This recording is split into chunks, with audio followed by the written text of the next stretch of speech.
Bendito sea Jesús, amén. Amén.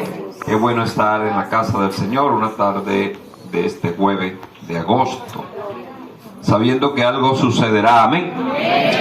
Que algo ha sucedido en este día y que en este comienzo de esta noche especial, Dios nos permite adorarle, bendecirle y estar en su casa con ánimo pronto para alabarle, para bendecirle, para exaltarle. El día domingo pasaba por cierta parte de Guayguasi, vi un don, siempre está allí sentado. Y la sorpresa es que hoy, por los empates estos que están habiendo, de las preocupaciones y este principado que está creando alta y baja tensión y los famosos infartos, y veía como ahora estaba un gentío en su casa porque falleció posiblemente en la mañana, en la madrugada, y la gente de luto, con tristeza. Qué tremendo, unos de lutos, otros en cantidades de cosas, pero nosotros, gloria a Dios, en la casa del Señor. Amén. Dios a todos nos da oportunidad, solo que algunos no entienden que la vida no es un juego, que hay que tomar en serio y en cuenta a Dios y a su palabra, porque es lo más que nosotros tenemos. Gloria a Jesús. Bien, en la misma temática de los días difíciles de David, vamos a ver otro episodio, pero ahora lo vamos a ver como rey, porque antes, aunque había sido ungido, no estaba coronado, estaba siendo perseguido, era como un forastero, pero ahora lo vamos a ver, los días difíciles de David, pero ahora como rey. Y para ello quiero que busquen el segundo libro de Samuel, capítulo 6, verso 1. Gloria al nombre del Señor. ¿Estamos bendecidos? Amén. Siéntase siempre bendecido y privilegiado de estar en la casa del Señor.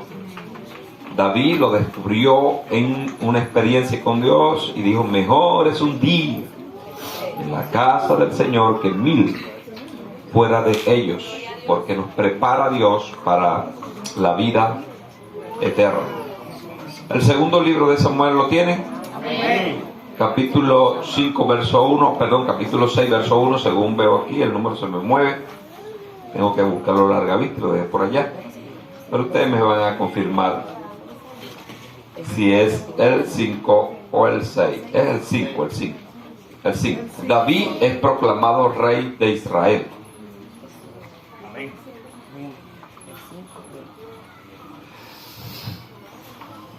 Gloria al Señor. Es el 6, amigos. Sí, David intenta llevar el arca a Jerusalén. 6, verso 1 hasta el 11 vamos a leer.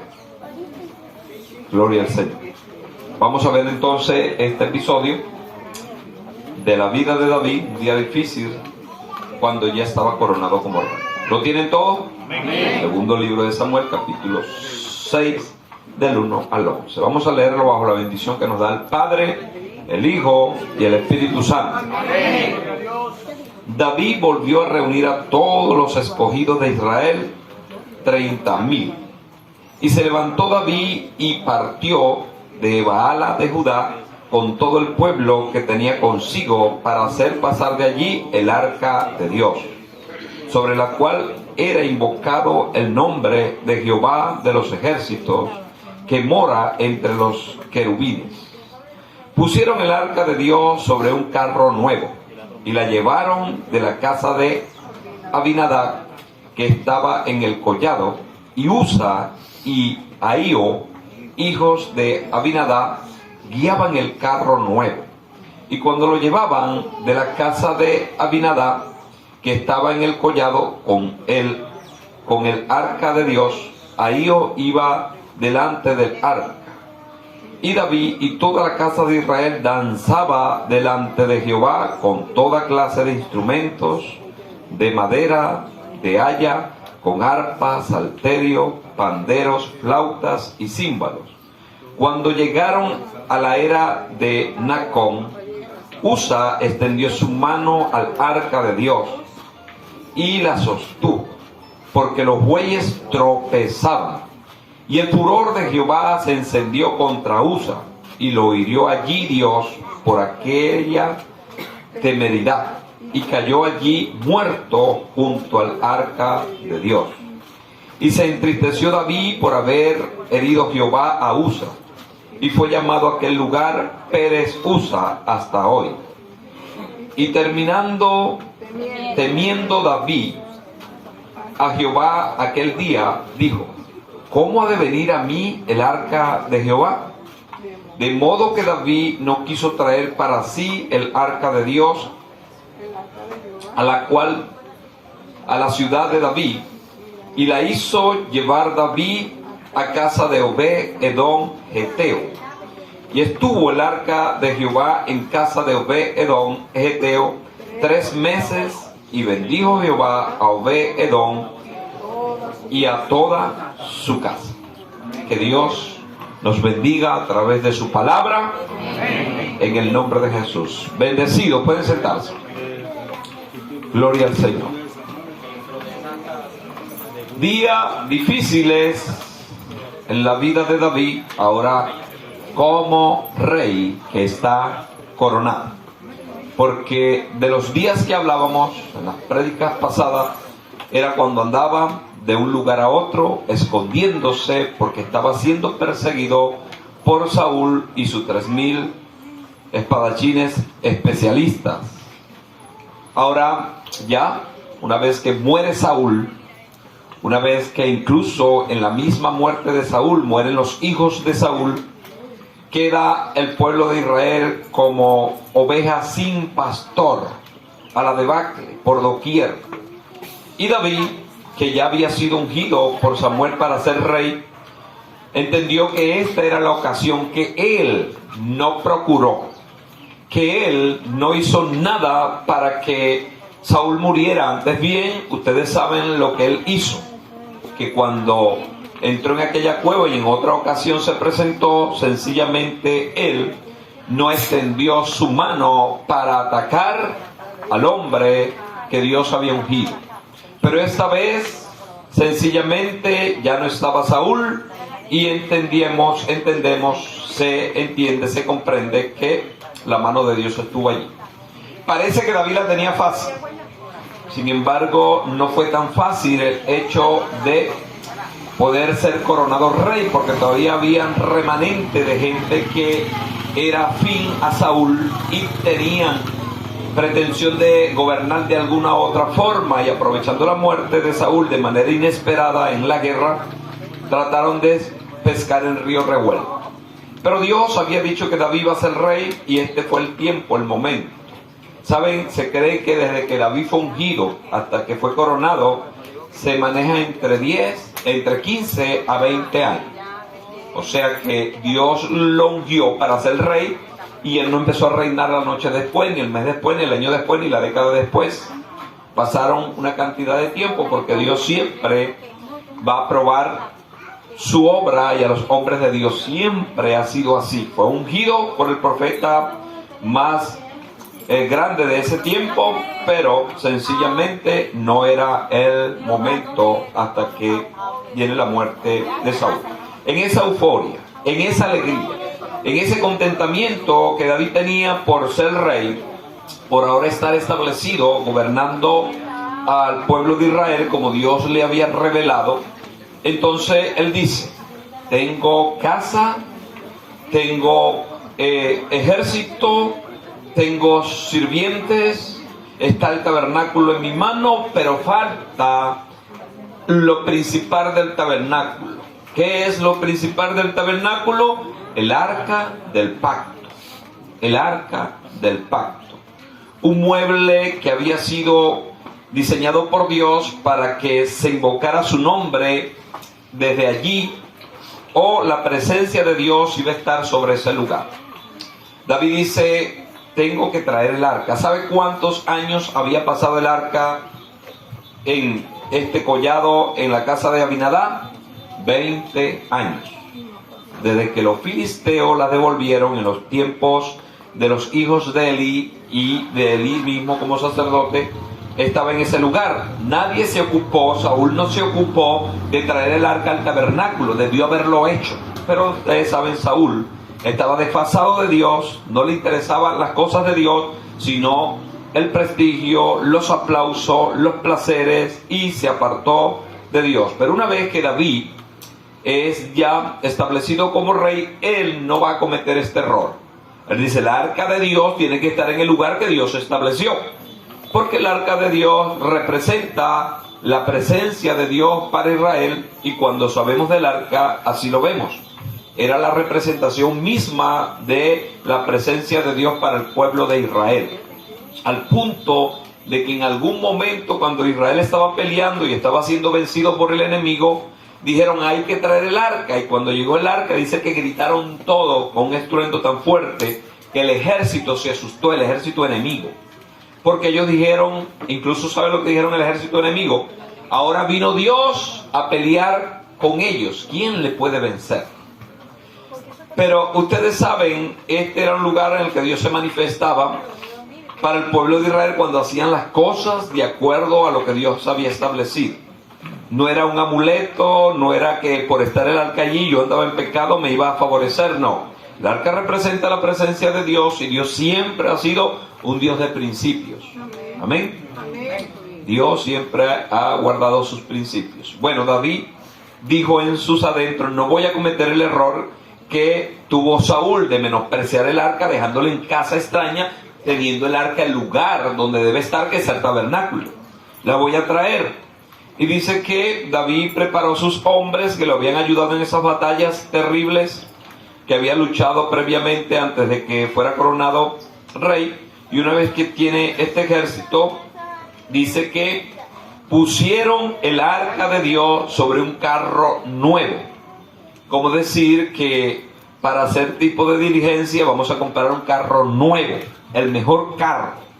David tenía en su corazón el hacer todas las cosas con excelencia para Dios, y tenía el medio económico porque era rey, y los reyes de ese tiempo era lo que les sobraba, el bienestar material. David entonces compra un carro nuevo porque él dice, voy a traer el arca de Dios a mi casa, lo voy a traer un carro nuevecito que nadie haya montado sobre él nada. Y así lo hizo. Y dice, y lo llevaron de la casa de Abinadab, que estaba en el collado. Y Usa y Ahío, hijos de Abinadab, guiaban el carro nuevo. No solamente el carro era nuevo, sino que estos choferes habían estado con la casa, con el arca de Dios por 20 años. Y le tomaron cierto respeto, cierta confianza, le tomaron cierto servicio. Pero cuando nosotros escudriñamos cómo Dios estableció el arca y la forma de ser trasladada, esto no tiene nada que ver con eso.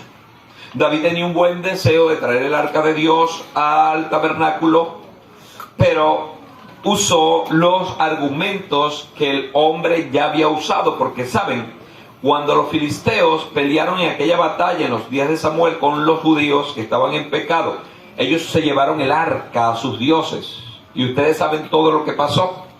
Si no lo saben, tienen que leerlo. Buenísimo. Los dioses de piedra se postraban ante el arca. Para ponerle en el contexto, llevaron el arca de Dios como un trofeo de guerra a los filisteos a sus templos, porque así eran los asuntos de esos tiempos. Quien ganaba una batalla decía que la había logrado por sus dioses, y los filisteos dijeron, ganamos esta batalla porque el Dios nuestro, que era Dagón, es superior al Dios de los judíos. Fíjense, cuando la gente ve un mal comportamiento de los cristianos, ¿a quién le echan la culpa? ¿Al cristiano o a Cristo? A Cristo. Bueno, los derrotados judíos, ellos no solamente fueron derrotados, sino que sus enemigos dijeron, nuestro Dios es superior a Jehová. ¿Y saben lo que hicieron? Llevaron el arca del pacto y la pusieron en el altar donde estaban sus dioses. Posiblemente su Dios estaba sentado o parado en una actitud de supremacía. Pero al día siguiente, cuando vinieron los sacerdotes a limpiar el templo y acomodar las esencias, ¿saben lo que pasó? Que Dagón estaba postrado ante el arca de Dios. En la imagen de piedra, de madera o de cualquier tipo de metal, Dios la había postrado para que ellos vieran. Ellos no pensaron mucho, trabajaron allí sobre el arca, sobre la imagen, la enderezaron, le pusieron sus pies otra vez nuevos y la volvieron a colocar. Al día siguiente no solamente estaba postrado, sino que ahora no tenía cabeza ni mano. Ellos entendieron que el arca de Dios es superior a todo y que no podía estar allí. Y para colmo de males de ellos, se enfermaron todos con enfermedades mortales y podridas llagas le salieron a todos. Ahí fue donde ellos, asustados, dijeron: este Dios es superior y no sabemos cómo honrarlo, porque le ponemos esto, aquello y lo otro y no podemos. Vamos a entregarle el arca al pueblo de Israel. ¿Y saben lo que hicieron ellos? Consultaron con sus adivinos y los adivinos dijeron: este tipo de aparato, este tipo de mueble no debe ser trasladado por hombre, tiene que ser trasladado por un carro nuevo tirado por bueyes. Y así lo hicieron, le dieron varios palos a los bueyes y Dios condujo los bueyes hasta que llegó a la parte del pueblo de Israel, para que estuviera en la casa de Abinadab, en ese collado. David sabía esa historia, por eso ahora cuando la va a trasladar al tabernáculo usa el mismo argumento. Aquí lo dice bien claro: pusieron el arca de Dios sobre un carro nuevo y la llevaron de la casa de Abinadab, que estaba en el collado.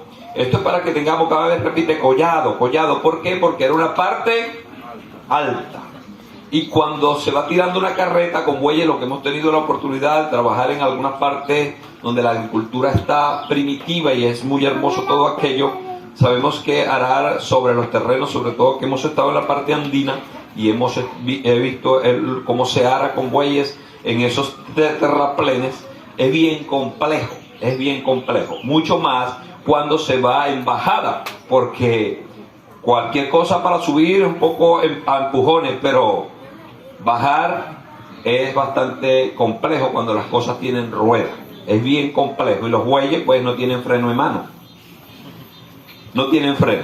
pero era bien complejo el asunto. Sin embargo, estos dos hijos de Abinadab, Ahío y Usa, uno manejaba y el otro iba en la parte de atrás. Cuando los bueyes se estaban tropezando porque iban bajando, ellos, en este caso Usa, un gran hombre temeroso de Dios, extendió la mano para que el arca no se cayera. Se iba a caer el arca. ¿Y qué dice la escritura? Y cuando dice,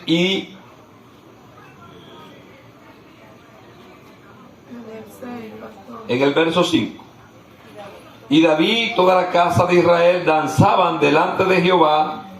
No, en el verso 6 voy a leer: cuando llegaron a la era de Nacor, Usa extendió su mano al arca de Dios y la sostuvo, porque se iba a caer. Es una caja cuadrada, se iba a caer porque iba en declive, y la sostuvo porque los bueyes tropezaban. Y el furor de Jehová se encendió contra Usa, y lo hirió allí Dios por aquella temeridad, y cayó allí muerto junto al arca de Dios. Como dice, todo pasó cerca del arca: la danza, los bailes y ahora, lamentablemente, la muerte. ¿Por qué hay muerte cuando se supone que debe haber una celebración? ¿Por qué hay dolor cuando se supone que Dios está en el asunto? Porque no se hacen las cosas bien. Dios había establecido que su arca debía ser llevado en hombros, que el arca en la parte baja, ese cofre, tenía anillos donde debían entrar las varas de acacia forradas en oro, y los levitas, no debía ser cualquiera de las tribus, de las 12, tenían que ser los levitas, que era la tribu sacerdotal. Cada quien tiene que saber lo que Dios le ha mandado hacer, y tiene que hacerlo porque es la forma en que va a haber fruto y progreso en su vida. Bueno, estos deseos de David, estaba bien el deseo de trasladar el arca, lo que no estaba bien era el medio que estaba usando. A veces tenemos deseos buenos, pero como los ejecutamos no es lo más correcto. Algunas personas dicen: no, yo le hablo a la gente de Cristo, no importa que yo esté en pecado, y mucha gente se salva. Pero Dios quiere que el mensaje sea el correcto y el mensajero también. Amén. Por eso es que ustedes y yo, antes de hablar a alguien de Cristo, debemos saber si en verdad Cristo se está agradando de nosotros, si nosotros estamos honrando a Dios de la manera que Él demanda, o tenemos pretensiones, o pensamos como algunos de por allá afuera, que no importa, yo le sirvo a Dios como sea. A Dios se le sirve como Él dice. Amén. Amén. Por eso Él ha establecido la forma en que se le debe adorar y nos debemos acercar a Él en espíritu y en verdad. No es que Dios te está pidiendo ni a ti ni a mí formas religiosas, rituales y costumbres culturales. No, Él nos pide que lo hagamos en el espíritu, que le adoremos en espíritu y en verdad. Pero si alguien pone elementos extraños aparte de esto, se empieza a desviar la atención. Bueno, David tenía un buen deseo. Tenía un deseo, estaba correcto el deseo. 20 años el arca de Dios en casa ajena. Hay que trasladarla a su lugar. Compró un carro nuevecito. Dijo, estos hombres han estado cerca del arca. Ellos mismos son los que van a llevar el arca. Ni por carrizo, dice Isaías, se acercó él a manejar los bueyes y estar cerca del arca. Él iba bien lejos cantando, porque él sabía que de ahí salían poderes extraordinarios y que sencillamente él no estaba para acercarse. Le faltó a David un poquito de sensibilidad en leer un poco lo que decía la ley mosaica de que el arca de Dios debía ser llevado por los levitas. Amén. Amén. Ustedes y yo, de una u otra forma, hoy por hoy, siendo espirituales, porque fíjense, la iglesia, el pacto que Dios ha hecho con nosotros, la iglesia del Señor, que está en los 5 continentes en distintos formatos y maneras, pero es la iglesia del Señor, tiene un pacto superior al pueblo de Israel. Ustedes y yo, si adoramos a Dios y le servimos de corazón, somos superior a un levita, superior a uno de la tribu de Judá, superior a un benjamita, somos superior al pueblo de Israel, no por nosotros, sino por el pacto que se hizo con nosotros, por Cristo, pues.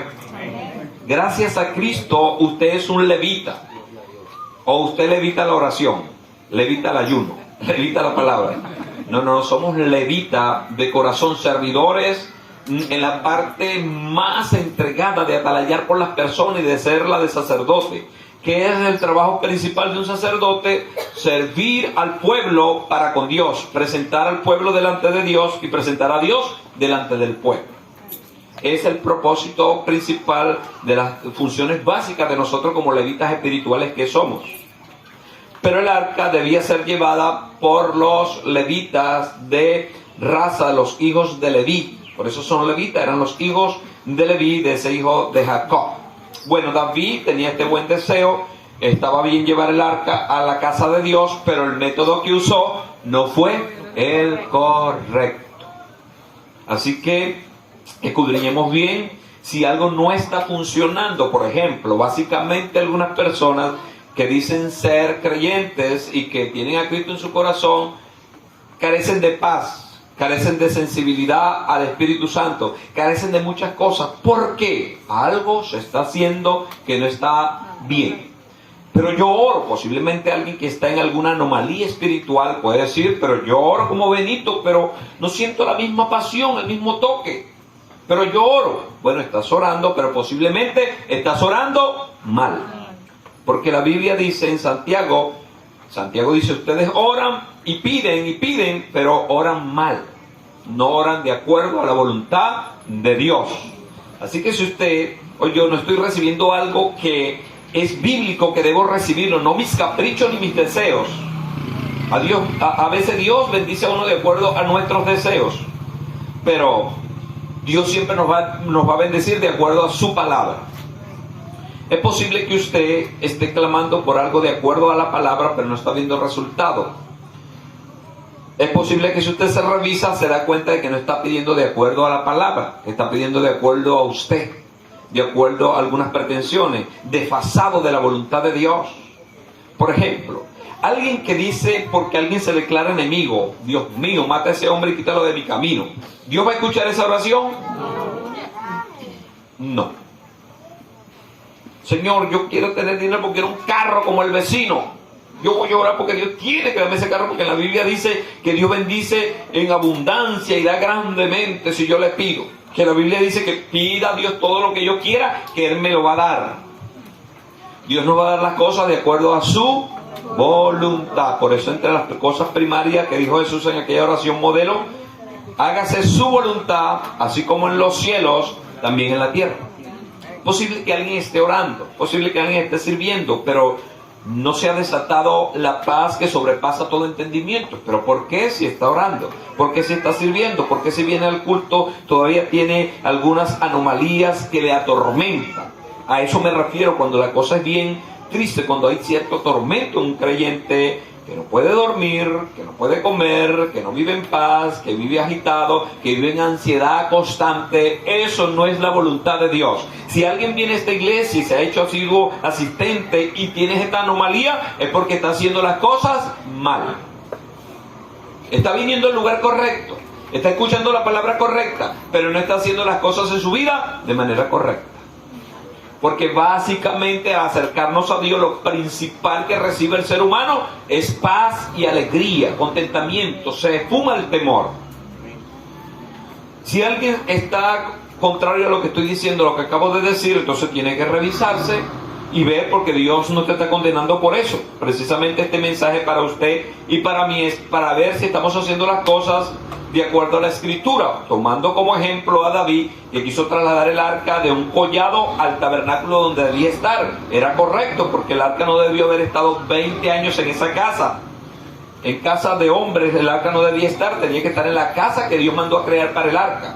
David tenía el deseo correcto, era el tiempo correcto, pero no usó los métodos correctos, porque sencillamente estos hombres en este carro nuevo extendió la mano, en este caso Usa, y lamentablemente pereció, porque Dios no toma por inocente al culpable. Dios es justo, había establecido esto. Esto a David le trajo tristeza y se apagó la fiesta, se acabó la cítara, los tambores, todo se apagó, todo se acabó, todo el mundo asustado, algunos seguro empezaron a correr rumores, es posible que nos pase lo que le faltó a los filisteos, que cayeron unos muertos, después todo el mundo se enfermó, todo el mundo patica para que las quiero, y David ni corto ni perezoso, la primera casa que vio dijo, ahí mismo es, y la llevaron a la casa de Obed-Edom, que por cierto mi hijo mayor se llama Obed, nosotros le pusimos Obed Salatiel, tomando como referencia este nombre de Obed-Edom, que significa siervo, y Salatiel, pedido a Jehová. Entonces dice que cuando llegó el arca en la casa de Obed-Edom, ¿qué fue lo que sucedió? Nos dice ese último verso allí, el 11, que Dios bendijo la casa de Obed-Edom, y el arca de Jehová estuvo en la casa de Obed-Edom, Geteo, 3 meses. Y bendijo Jehová a Obed-Edom y a toda su casa. Porque el arca de Dios, que representa la presencia de Dios, es bendición. Pero si yo no hago las cosas bien, se convierte en maldición, lamentablemente.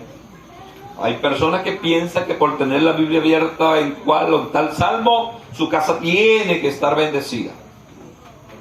E incluso si la tienen en el Salmo 91, que es uno de los preferidos, ¿cómo es que dice ese salmo? El que habita al abrigo del Altísimo morará. No es que esté abierta allí, Dios está obligado a que Él nos va a coger como las gallinas toman a sus polluelos.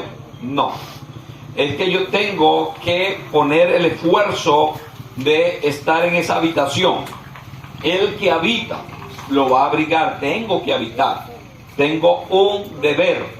Hay deberes, la gente solamente quiere de Dios los derechos, mis derechos, reclamando sus derechos, sus beneficios, sus bendiciones, y Dios siempre tiene condicionante. Así que si hay alguien que le persiste alguna enfermedad, si hay alguien que se siente atormentado, si hay alguien que se siente desesperado, esa persona tiene que salir de eso en el nombre de Dios. Amén. En el nombre de Jesús. Tiene que hacer las cosas de acuerdo a la Escritura. Y la Escritura es clara en todo lo que es el aspecto de nuestro beneficio y bienestar espiritual. Fíjense, cuando se toma una mala decisión, cuando se tiene autoridad, afecta a segundos, porque ustedes y yo, viendo la historia de esta parte del mundo y en este tiempo, ¿quién debió haber recibido el pago de este tipo de obra que se estaba haciendo? ¿Quién? David, ¿verdad? Él fue el que ideó traer el arca. Él fue el que compró el carro nuevo. Él fue el que dijo de seguro a Usa y a este hermano de Usa que estuvieran ahí dirigiendo el mover del arca. Era él el que tenía que recibir el pago. Pero David él tenía cierta astucia y temor del arca. Él no le iba a tocar. Que la toque otro para ver qué le pasa. Y la tocó Usa. Usa tampoco debió haber tocado el arca, pero él, cuando ve que se estaba cayendo, fue una buena intención. Una buena intención. Quiso tener el arca de Dios, y aunque la sostuvo y no se cayó el arca, pero no cayó el arca, pero cayó él muerto. En el tiempo de alegría y gozo, luto. En el tiempo de la fiesta, problemas. ¿Por qué? Porque no se hacen las cosas de acuerdo a la palabra de Dios. Dios tiene su forma, Dios tiene su manera, Dios tiene su obrar. Dios ha declarado que quien se quiera y se acerque a Él, tiene que hacerlo con un corazón compungido. Dios no se mueve por lagrimones, ni por rituales, ni por aromas que se enciendan, ni por nada. Dios se mueve por un corazón constricto y humillado. Amén. Que le dice: Dios, si esto te agrada, Señor, estoy predicando en un lugar donde las mujeres van semidesnudas y se consume droga, y estoy allí. Señor, estoy predicando tu palabra. ¿Será que es la voluntad de Dios que alguien entre exactamente allí? Posiblemente sí, posiblemente no. Hay que hablar con el dueño de la cosa. Pero hay algunos que se acostumbran a ir a estos tipos de lugares, y Dios le ha dicho últimamente, y como un ultimato: no sigas allí, no vayas a esos lugares. Porque cuando vas allá sales perturbado, y aunque vas con un buen deseo de compartir el evangelio con las personas en las cuales tú antes participabas, pero ahora no estás preparado ni ahora estás agradando a Dios con eso. Mejor es obedecer que los sacrificios, dice la Biblia. Vale más el obedecer que el ofrecer muchos sacrificios que no traen ningún tipo de beneficio, y sobre todo que Dios no está en el asunto. Saben, es posible que alguien se enamore tanto de la obra de Dios que se olvide del Dios de la obra. Hay algunas personas que en ciertos grupos, sobre todo eso es del romanismo, que ellos dicen cuando alguien se metió a robar en cierto templo y se llevaron las imágenes, se las llevaron. Y él no le importó la imagen, él fue corriendo y vio la alcance y dijo: que se metan con el santo, pero con la ofrenda no. Entonces, ahí está el corazón de esas personas, en cosas que son esquivas y distantes a Dios. David tenía un buen deseo, pero no usó el método correcto. Algunas personas dicen: yo le sirvo a Dios a mi manera. A la manera es que ellos siguen siendo mentirosos, que ellos siguen siendo prejuiciosos, que ellos siguen haciendo lo que les da la gana, no respetan a Dios ni a nadie, y ellos dicen que son creyentes. Por eso no tienen paz. Y lo más triste para ellos es que cuando les toque el momento de partir de esta tierra, no tienen nada sumado en su conciencia para que les dé paz, y por eso se desesperan, se asustan, y el diablo, que es vivo, permite que ellos se den cuenta de que están perdidos en el último instante de su vida. Por eso es que cuando oímos la palabra y la palabra nos remueve la conciencia, nos toca algo, hay que cambiar, porque la palabra te está diciendo es para que cambie, no para condenarte. Porque Dios no ha venido a condenar al mundo, ya el mundo está condenado porque pecó. Dios ha venido a salvar al mundo, a salvarnos a nosotros. Y si usted viene al Señor de todo corazón, como Jesús lo dijo: venid a mí todos los que estáis trabajados y cargados, que yo os haré descansar. Si usted ha venido a Cristo y no tiene descanso, es porque algo está haciendo mal. Está en el lugar correcto, oyendo la palabra correcta, adora correctamente, digo, porque se une al canto, pero en su corazón hay ciertas anomalías de las cuales ya Dios ha hablado, porque cuando la gente es inocente es posible que todavía no se le tome en la conciencia, pero cuando ya Dios habla específico de que debes perdonar, de que tienes que apartarte de ciertos lugares, de ciertas personas que no te convienen, entonces si no hago caso, sencillamente el sacrificio que yo pueda hacer no vale de nada, porque mejor es la obediencia que el sacrificio.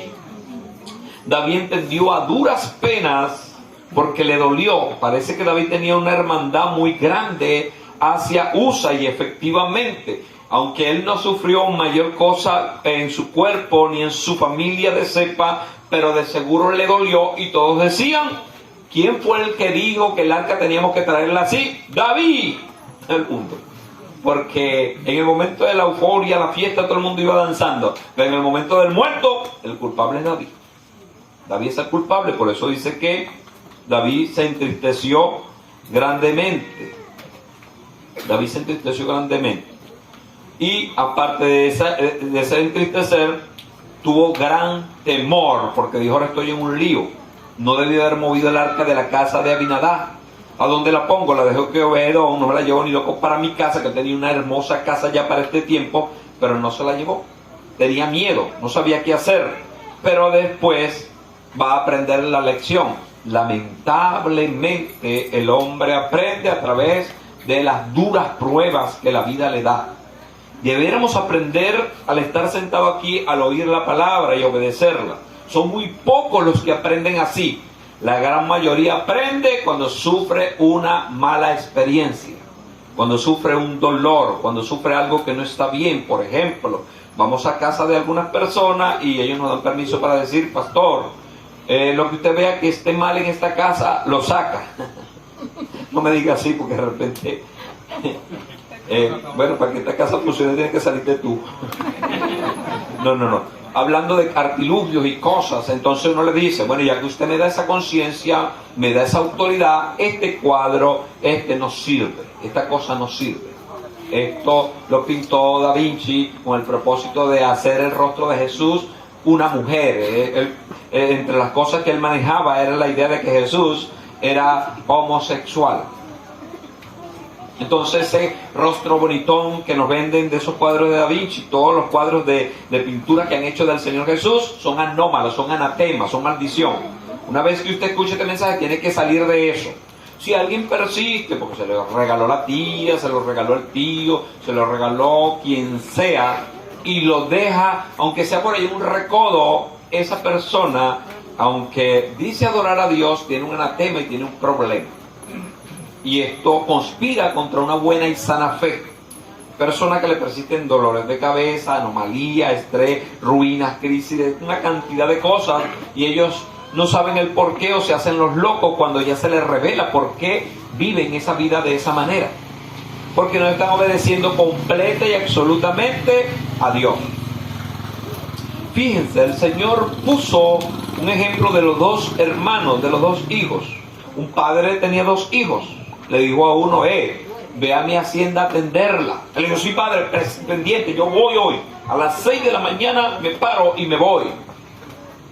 Y el padre también vio al hermano menor y le dijo, hijo, ven acá, atiende mi hacienda. Ay, padre, no creo que pueda. Si de repente tengo tiempo voy. Pero en la mañana el primero se le olvidó el asunto, se quedó durmiendo. Yo prendió en el teléfono hasta las 2 de la mañana y llegó a las 6 y dijo, no, almohada, ¿para qué te tengo? Roncó más. Pero aquel que había dicho que posiblemente no iba, a las 6 de la mañana estaba prendido y dijo, yo me voy porque voy a obedecer a mi padre. ¿Quién hizo la voluntad del padre? ¿El que le dijo que iba o el que le dijo que no iba? El que le dijo que no iba y fue. Entonces el asunto no es saber la verdad, sino qué haces con la verdad. Tenemos que obedecerla si queremos ver resultados positivos. Cuando nos acercamos a Dios, que Dios ahora es el arca y debe estar dentro de nuestros corazones, porque el arca era un mueble que tenía que estar en el altar del tabernáculo. El arca representa la presencia de Dios.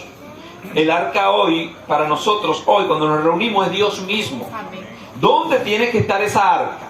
En el centro de mi ser, que se llama corazón. Lo primordial y lo principal debe estar en mi corazón. Por ejemplo, alguien que es joven acá dice, ¿en qué consiste eso de mi corazón? Por ejemplo, si yo se lo quiero entregar a una joven, porque me enamoré, está bien, porque enamorarse está bien.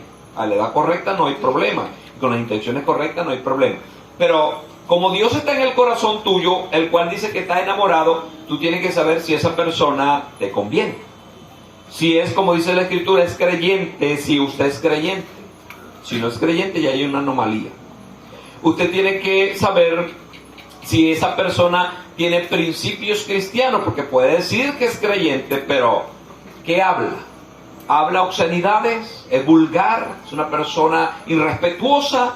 Si usted tiene respeto y ama a Dios, que el arca de Dios está en su corazón, usted no va a poner el arca en esos carros aunque se vean nuevos. Usted la va a dejar en su corazón y en el lugar donde tiene que estar. ¿Están entendiendo el asunto? Amén. Entonces el arca, que es la presencia de Dios, tiene que estar en nuestro altar, en nuestro corazón. Ahora nosotros somos portadores del arca de Dios.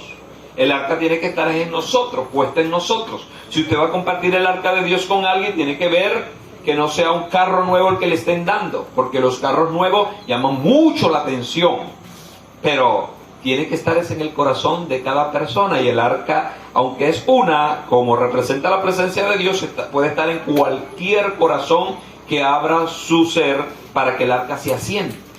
Entonces el arca de Dios, que representa su presencia y que es la presencia de Dios para nosotros, nosotros ahora la llevamos a todos lados.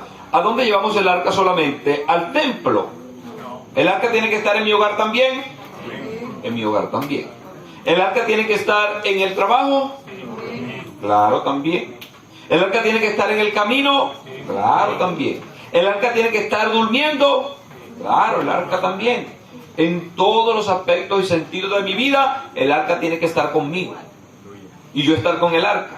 Saber que estoy portando a Dios, soy portador de la luz de Dios, soy portador de la presencia de Dios, y esto me hace a mí, me da un privilegio y también me da responsabilidad, que debo entender que no debo poner el arca de Dios donde se me antoje, porque luego vienen las anomalías. Por ejemplo, una persona que dice que es portador del arca de Dios, él sabe que no le convienen ciertos festines que se hacen en ciertos lugares donde están. Él sabe que no le conviene pertenecer a ciertos grupos de WhatsApp, por muy juveniles que se hagan llamar, por muy... No conviene, porque las imágenes que allí presentan, las cosas que allí se dicen, sencillamente no convienen al arca de Dios. No convienen al portador del arca de Dios. Entonces nosotros debemos vigilar, porque algunas personas piensan que por ser cristiano tienen licencia hasta para matar. No. El cristiano debe tener 4 dedos de frente, incluso un poquito más grandes, si posible 5 dedos de frente, y allí los frentones serán bendecidos. Se puede tener hasta 10 dedos de frente. Y lo cierto es que tiene que ser prudente, respetuoso de la presencia. Melvin, mucho. Tenemos que tener prudencia, respeto. Dios es un Dios de respeto y no de emociones. David estaba ultra super emocionado, porque la emoción está en el ser humano. Somos seres almáticos. Está la emoción, pero el emocionalismo, donde hay ciertos grupos que ahora se están buscando muchos jóvenes y lo llevan, e incluso llevan a los jóvenes para que vayan y le ofrecen iPod y pantallas, cosas, para que los jóvenes vayan en masas. Y sí, está bien, el gentío va, pero ¿quién de esos jóvenes conoce a Cristo de corazón? La gran mayoría no sabe ni siquiera si Cristo murió debajo de un puente o lo mató el carretón. No saben nada de Cristo. Ellos van por emoción, bailan, brincan la música. Usted puede ver que esos ciertos grupos son las personas que yo siempre trato de decirle a los adoradores de acá, que se entienda lo que se canta, que lo que hablamos, lo que articulamos se entienda, que la música no esté por encima de lo que se esté hablando. Pero usted va, para que entienda los grupos a los que están ahora creciendo y se están desfasando de la voluntad de Dios, son personas que usan la música de manera exagerada, que la gente brinque pero por el sonido de la batería, lo que sea, pero no está entendiendo ni pico lo que se está diciendo, cuando la Biblia dice que debemos cantar a Dios con entendimiento, que yo debo entender lo que canto. Pero como el ser humano es un ser emocional, algunos usan escenarios emocionales porque saben que cuando no eran creyentes se llevaban a los conciertos, y los conciertos que se pusieron de moda por allá en los años quizás 60, 80, los conciertos de rock, y luego los múltiples conciertos que hay de los distintos géneros de música, eran música en alto volumen, que la gente iba a brincar y a saltar porque allí el estimulante era la droga, la bebida, el sexo libre y toda una cantidad de diablura. Algunos ahora han disfrazado en la iglesia para atraer a los jóvenes o a los quien sea emocionado y le venden este tipo de artilugio. teniendo multitudes de gente, pero que usted le mueve la mata a ver quién se queda porque es de Cristo y se caen todos. No tienen ni una pequeña raíz solidificada en la palabra porque ni siquiera saben lo que cantan. Están en el lugar correcto porque está bien, es la iglesia del Señor. Está la palabra, pero lo están haciendo de manera inadecuada. El Señor tiene su formato y tiene sus maneras. Nosotros los hombres somos los que siempre complicamos el asunto. David, ¿por qué complicaste el asunto? Si tú sabías que tenía que ser los levitas llevando el arca. No, él quiso imitar lo que hicieron los filisteos. A los filisteos les funcionó. ¿Por qué les funcionó a los filisteos? Porque ellos se estaban quitando el arca de encima como fuera y fue una buena acción entregar el arca. Porque pudieron haber dicho ellos, vamos a hacer una cosa. Esto representa el arca de Dios y es la fuerza de nuestros enemigos. Vamos a quemar el arca. Ellos no eran tan locos así, que digamos. Pero le entregaron con un carro nuevo. Pero ahora David va a usar carro nuevo para llevar la presencia de Dios. No. Se tiene que llevar a la forma y a la manera en que está establecida. ¿Saben qué? Algunos dicen, oye, el evangelio de ahora no es el evangelio de antes. El evangelio de antes, que la gente andaba con una falda y andaban como flotando. El evangelio de ahora es diferente. No, el evangelio sigue siendo el mismo. Son algunas cosas que han cambiado culturalmente, forma de vestir, forma de pensar, pero el evangelio es uno solo. Y yo tengo que predicar el evangelio. ¿Cuál es el evangelio? Que Cristo murió en la cruz del Calvario para librarnos del pecado. Y que una vez que yo lo acepto como mi Señor, yo tengo que batallar contra todas las cosas que son malas. Apartarme de todo lo que no conviene. Por eso es que todo el que asiste a este lugar y asiste a cualquier lugar donde se nombre a Dios, tiene que empezar a dar indicios de cambio. ¡Aleluya!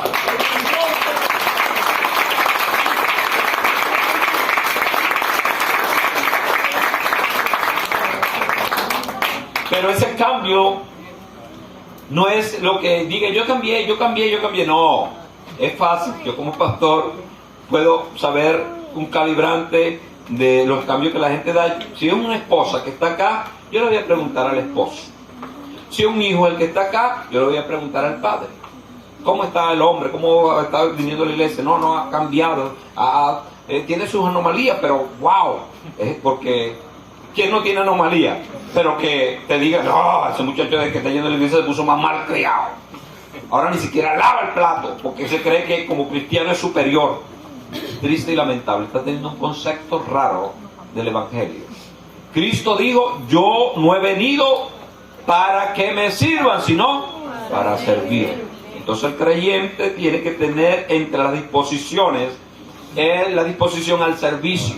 Pero no solamente a la casa del Señor, donde esté. No, es que yo no saludo ahí en esa empresa a nadie, porque ahí nadie da los buenos días. Pero ¿qué te dijo el Señor? Que bendigas a los que te maldicen. Ellos no te maldicen. Bueno, bendícelos por lo menos. Buenos días, Dios les bendiga. Si se ponen bravos, eso es un asunto de ellos con Dios. El mío es bendecir y hacerlo de la mejor manera. Claro está, de la mejor manera. No como algunas personas que, usando lo que estoy diciendo, el arca de Dios, o sea, usando un deseo, hacen las cosas malas. Por ejemplo, el proverbio dice que se es contada por maldición si yo saludo a alguien de madrugada a gritos. Es igual que alguien, está todo el mundo tranquilo porque yo voy a llegar gritando, ¡Dios le bendiga! La gente sale asustada. No recibieron nada de bendición, recibieron fue un susto. Por favor, Dios les bendiga, en un tono de voz correcto. Porque algunos tratan de hacer las cosas en sus emociones y hierran, fallan, no captan la bendición para los demás porque sencillamente están emocionados y aunque están bendiciendo, pero no lo están haciendo de la manera correcta. No lo están haciendo de la mejor manera que debe existir para cada lugar, para cada persona. Hay personas que son, y esto es básicamente, usted y yo estamos allí, nadie se escapa de esto. Algunos somos introvertidos y otros extrovertidos. Entonces, si usted está con un grupo de personas que la mayoría son calladitos, silenciosos, no hablan muchos, ¿por qué usted tiene que caerle a gritos? Entonces, cada día cuando usted llega a la empresa, oye, ¿dónde está la gente que escondía porque llegó el bullero? Nadie quiere saber nada de él. Entonces, hay que tener ese respeto y saber calibrar, porque somos portadores del arca de Dios y la gente me va a ver a mí y va a ver a Dios. Entonces yo debo dar ejemplo de cambios. No te estoy pidiendo, ni me estoy pidiendo a mí mismo, porque quiero que sepan, y se lo he dicho hasta la saciedad y se lo voy a decir siempre, que el mensaje siempre primero y principal, ¿sabe para quién es? Para mí. Algunos predicadores van a decir, este para ustedes, y empiezan a regañar a la gente como saliéndose del paquete. Yo aprendí esto de sobra, que soy ultra superhumano y que el mensaje primero que Dios me da, me lo está dando a mí, es para mí. Y yo lo comparto con ustedes. Si a alguien le edifica, bienvenido será la edificación, pero el mensaje primero y principal debe y es para mí, porque es el mensaje de Dios, que Dios me da a mí para compartirlo con cada uno de ustedes. Ningún predicador es superior al mensaje. Todos estamos en la misma vía hacia el cielo. Gloria a Dios por eso. Entonces, en estos días difíciles de la vida de David, después de la coronación y de la fiesta del reinado, vino esta muerte de un hombre inocente con un potencial. Con esto voy a concluir, pero debo decirle esto. Algunos cuando leen este tipo de pasajes, sí, Dios mató a Usa y pereció, y empiezan a decir, pero ya va, ¿quién era Usa? De seguro, por estar en la cultura hebrea, temeroso de Dios, tenía a su esposa. Mínimo los hebreos son muy fogosos para crear hijos, porque ellos tienen la idea, mientras más hijos, más bendición. De seguro tenía mínimo una media docena de hijos. A uno le puso José, a otro Jorge, a otro Miguel, a otro Manuel, a otro lo que él quiso. Eran hijos que tenían nombre, que lo esperaban. O sea que esta muerte trajo dolor no solamente a David, sino a la esposa de Usa, a los hijos de Usa, y posiblemente padre y madre, porque los hebreos viven mucho porque se cuidan mucho en la salud, y también trajo mucho dolor para la familia. O sea que no fue la muerte de Usa y ya, fue la muerte de un padre, fue la muerte de un hermano, fue la muerte de un hijo, fue la muerte de una persona valerosa para Dios y su familia. Malas decisiones que se toman, consecuencias que se sufren. Hemos dicho acá, en varias de las anécdotas, historias de la vida real que contamos los días lunes. Por eso invito a todo el que se sienta con el sello de refugio en su impronta, en su corazón, tiene que venir a los estudios, particularmente a las personas que presiden y están en el servicio. Necesito que estén los días lunes en el nombre del Señor. Entonces, cada una de esas historias usted va a ver que se toman malas decisiones y se reciben consecuencias. Aquí está la consecuencia de esta mala decisión en la vida de Usa. Tremendo dolor para su esposa, sus hijos.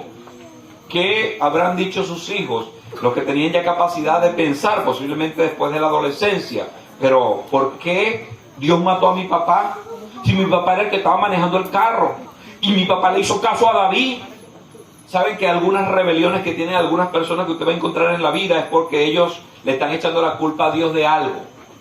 La gran mayoría de la gente que no quiere saber de Dios de manera inconsciente es que están bravos con Dios por algo que Dios, según ellos, hizo que los afectó a ellos. Lo que no saben ellos es que Dios siempre lo que hace es para nuestro bien. Saben, se sacrificó Usa, murió Usa, doloroso, tremenda tarde oscura, dolor, el entierro, toda la familia, el dolor. Pero saben, mejor es un sacrificio pequeñito que si se acostumbraba, si tocaban todos, porque seguro el asunto era como de 1 metro por 50 o quizás 80. Usa pone la mano, pero si no le pasa nada a Usa, pone la mano el otro, y cuando cuenta está todo el mundo montado encima del arca, pareciendo que es una carroza de carnaval. Y si la ira de Dios se desata sobre esa multitud, allí van a morir como murieron muchos en los tiempos. ¿Sabe por qué el arca se quedó 20 años allá? Porque Dios mató a más de 20,000 personas que vieron dentro del arca. Prohibido ver dentro del arca. Vieron, y Dios mató un gentío del pueblo hebreo. Tenían miedo. David también sabía eso y mandó a Usa a manejar y a entender el asunto. Bueno, murió Usa. Mejor fue uno doloroso, terrible, pero mejor es uno que aprender a través de un tropezón que caerse y romperse toda la cara. Aprendamos entonces que Dios no se mezcla, no se liga. Dios, si usted lo tiene en su corazón, tiene que saber lo que Él dice. Y siempre decimos que debemos escudriñar la palabra. ¿Quiere saber lo que Dios dice? Ahí está la palabra. Tienes que escudriñarla. Por cierto, Jesús nos ordenó que lo hiciéramos, que escudriñáramos la palabra. O sea, a medida que escudriñamos la palabra, sabemos si yo voy por el camino correcto, si ando con las personas correctas, si estoy tomando el asunto correcto. ¿Sabe que Dios es tan bueno, jóvenes que me escuchen, que si usted le clama a Dios y le pide a Dios de todo corazón, Dios te indica qué profesión debes estudiar, y si lo haces, vas a hallar un sentido apoteósico de satisfacción a tu vida, algo extraordinario. Pero tienes que hablar con Dios, porque Dios siempre nos está guiando a lo mejor, siempre nos está guiando a lo mejor. Este día difícil en la vida de David se pudo evitar si se hubiese tomado la escritura en serio. Ustedes y yo vamos a tomar la palabra en serio. Póngase en pie en el nombre del Señor.